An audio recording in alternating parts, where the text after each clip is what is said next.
नमस्कार दोस्तों, मेरा नाम है कृष्ण कुमार और आज सबका मेरे अपने YouTube चैनल पर स्वागत है।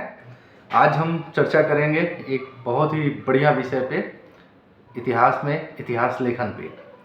अमूमन हम लोगों को बहुत सारी इतिहास की किताबें हमारे पास होती हैं, हम उसे पढ़ते हैं। पढ़ने के बाद हम प्रायः एक दूसरे से डिबेट करने लगते हैं कि नहीं, इस घटना के लिए ये कारण है और इस घटना के लिए ये कारण उत्तरदायी है, या अलग अलग डायमेंशन से, अलग अलग दृष्टिकोण से वो चीज़ें हमें दिखाई देती हैं और उसको लेके हम आपस में डिबेट कर जाते हैं। तो ये जो डिबेट होता है, ये मूलतः इतिहास लेखन की समस्या से जुड़ा हुआ डिबेट है, क्योंकि हम उस चीज़ को नहीं समझ पाते हैं कि उस पुस्तक के लेखक का दृष्टिकोण क्या है। ठीक है, इसी पे आज हम चर्चा करेंगे, इतिहास लेखन।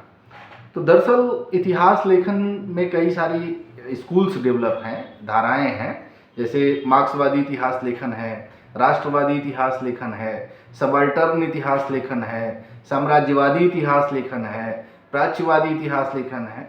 तो इस तरीके से बहुत सारे स्कूल्स डेवलप हुए हैं। तो दरअसल ये स्कूल्स किस आधार पर डेवलप हुए हैं? तो जो हम इतिहास लेखन करते हैं उसकी व्याख्या करने के लिए। तो जब हम वर्तमान की घटनाओं को, अतीत की घटनाओं को वर्तमान के संदर्भ में हम देखते हैं और उसकी व्याख्या करते हैं, तो उसे ही हम इतिहास लेखन करते हैं। तो अब व्याख्या जो होती है वो एक सब्जेक्टिव मैटर है, अलग अलग दृष्टिकोणों से व्याख्या की जाती है। कोई व्याख्या के केंद्र में अर्थ रखता है तो मार्क्सवादी इतिहास लेखन की श्रेणी में आ जाता है। कोई व्याख्या के केंद्र में जन सामान्य को रखता है, सबाल्टर्न इतिहास लेखन की श्रेणी में आ जाता है। तो इस तरीके से अलग अलग स्कूल्स डेवलप हुए।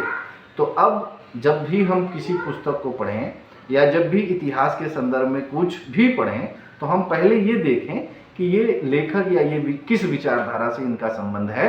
फिर उस आधार पर हम इतिहास को अगर देखेंगे तो निश्चित रूप से हमें एक प्रामाणिक चीज़ें मिलेंगी। और चूंकि सिविल सर्विसेज के लिए अगर आप तैयारी कर रहे हैं तो इस बात का ध्यान रखना है आपको विशेष तौर पे, क्योंकि जब आप सिविल सर्विसेज पढ़ेंगे तो उसका अप्रोच सिविल सर्विसेज के अकॉर्डिंग होना चाहिए और किसी अस्पष्ट विचारधारा के बजाय एक निष्पक्ष विचारधारा की तरफ हमें बढ़ना चाहिए। धन्यवाद।